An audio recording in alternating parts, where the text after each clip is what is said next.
لہٰذا اس تابوت سکینہ کو ایک بیل گاڑی پر رکھ کر ان لوگوں نے شہر سے باہر نکال دیا اور فرشتوں نے اس بیل گاڑی کا رخ بنی اسرائیل قوم کی طرف موڑ دیا، اور یوں یہ صندوق ان کے پاس حضرت شمیل علیہ السلام کی پیشن گوئی کے مطابق بنا کوئی جنگ کیے اللہ کے حکم کے مطابق پہنچ گیا۔ لہٰذا یہ لوگ اس نشانی کو دیکھ کر مجبور ہو گئے کہ اس حکم کو تسلیم کریں، اور آخر کار طالوت کو اپنا بادشاہ قبول کر لیا، اور اس کے بعد یہ قوم اکٹھی ہو کر فلسطین یعنی اپنا وطن حاصل کرنے کے لیے جنگ کی تیاری کرتی ہے۔ مگر فلسطین کی فوج کے اندر جالوت نام کا ایک شخص تھا جو کہ کسی دیو کی طرح لمبا اور انتہائی طاقتور تھا۔ Where is your God? بنی اسرائیل قوم ان سے اس قدر خوفزدہ تھی کہ کوئی بھی ان سے جنگ کرنے کو تیار نہ ہوا، اور اوپر سے فلسطینی فوج نے یہ اعلان کر دیا تھا کہ اگر تم میں سے کسی نے بھی جالوت کو قتل کر دیا تو یہ وطن بنا کسی جنگ کے تمہارا ہے۔ لہٰذا طالوت نے یہ اعلان کیا کہ جو بھی شخص اسے قتل کرے گا تو میں اپنی بیٹی کی شادی اس سے کر دوں گا، اور وہ بنی اسرائیل کا اگلا بادشاہ ہوگا،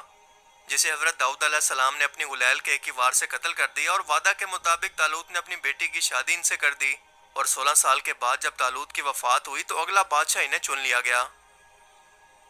حضرت داؤد علیہ السلام نے تابوت سکینہ کے لیے ایک الگ سے ہیکل تعمیر کرنے کا فیصلہ کیا جہاں پر لوگ اللہ کی عبادت بھی کر سکیں اور اس مقدس صندوق کو بھی یہاں پر حفاظت سے رکھا جائے، لیکن اپنی زندگی کے اندر وہ اس عمارت کو مکمل نہ کر سکے۔ لہٰذا آپ کے بیٹے سلیمان علیہ السلام نے اس عمارت کو مکمل کیا۔ انہوں نے جنات سے اس عمارت کی تعمیر کروائی، اسی لیے ان کے نام کے مناسبت کی وجہ سے اسے ہیکل سلیمانی کہتے ہیں۔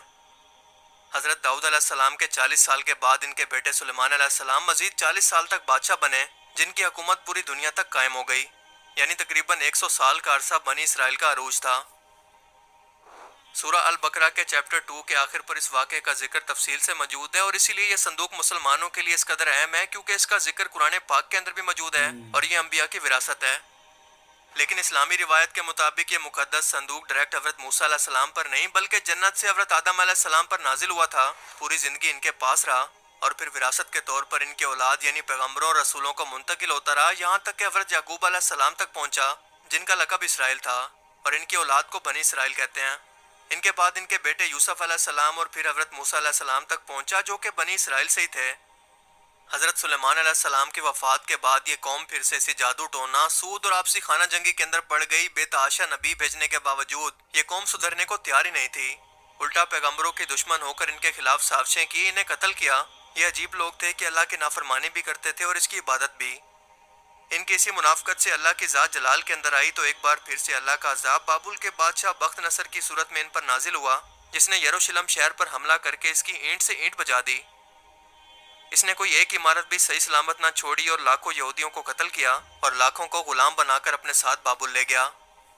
شہر سے باہر اس نے انہی غلاموں کی بستی تعمیر کی جسے تل ابیب کا نام دیا۔ اس نے ہیکل سلیمانی کو تباہ کر کے تابوت سکینہ کو اپنے ساتھ لے گیا، اس کی بے حرمتی کی اور قوم عمالقہ کی طرح اسے ایک گندی جگہ پر ڈال دیا،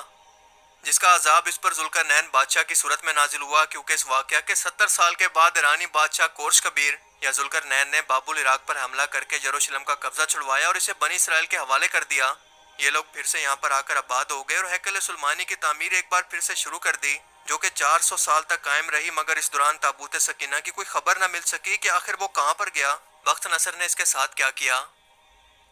وقت گزرتا گیا، یروشلم رومی حکومت کے کنٹرول میں چلا گیا، جس کے بعد عیسیٰ علیہ السلام کی ولادت ہوئی، اور اس وقت کے منافق یہود علماء کو آئینہ دکھانے پر رومی بادشاہ کو ان کے قتل پر آمادہ کیا گیا کہ یہ شخص دجال ہے، مگر اللہ نے انہیں موجزانہ طور پر آسمانوں پر اٹھا لیا اور یہودی ایک بار پھر سے اپنی بدعمالیوں کے اندر مصروف ہو گئے۔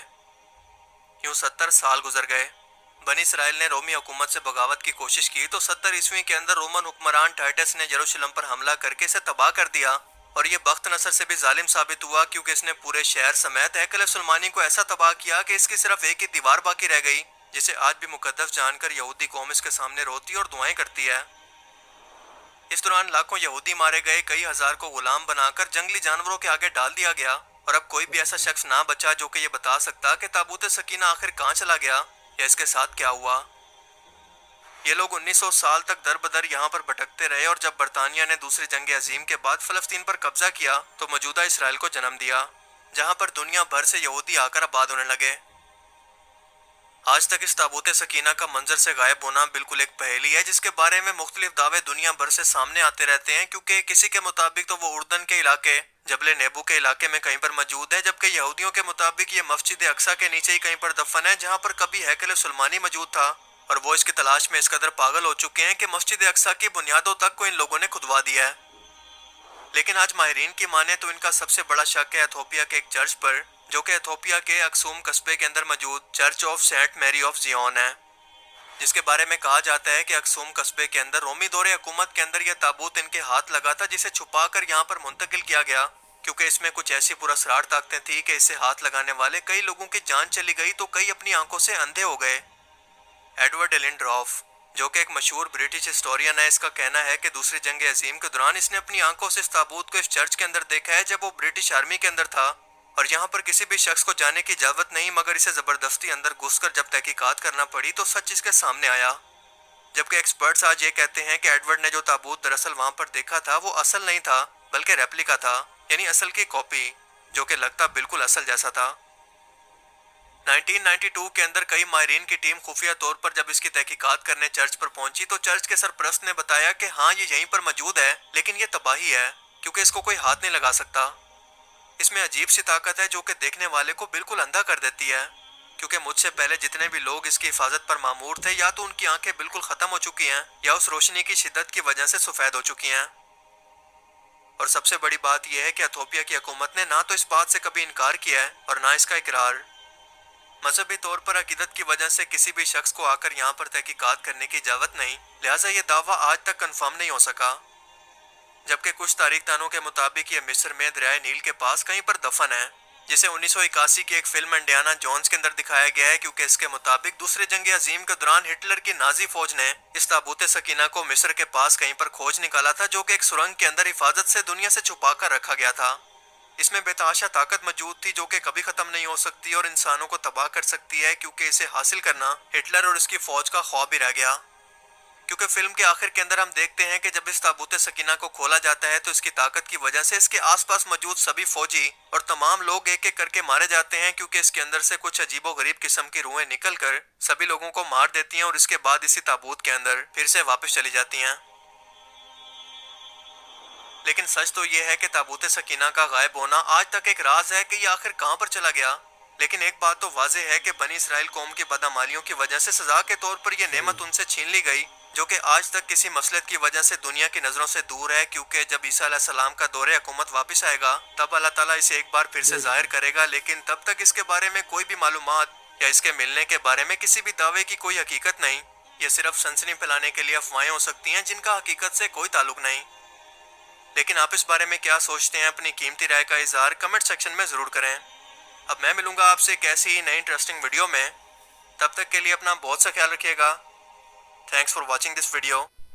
جیسا کہ دوستوں ہمیں پتہ چلا ہے کہ تابوت سکینہ جو ہے انبیاء کی وراثت ہے، جس کے اندر تمام انبیاء کی آدم علیہ السلام سے لے کے داؤد علیہ السلام اور یعقوب علیہ السلام اور سبھی انبیاء کی اس کے اندر کچھ نہ کچھ چیزیں رکھی ہوئی ہیں، اور اسی کے ساتھ ہی کافی اہمیت والی چیز ہے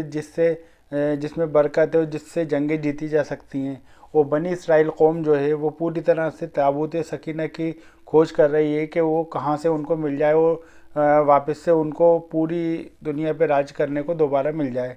خیر، مجھے تو یہ ویڈیو کافی اچھا لگا ہے۔ اگر آپ کو بھی یہ ویڈیو اچھا لگا ہے تو میرے چینل کو ہنسی ٹی وی کو لائک اور سبسکرائب کریے۔ ملتے ہیں اگلے ویڈیو میں۔ جے ہند، وندے ماترم۔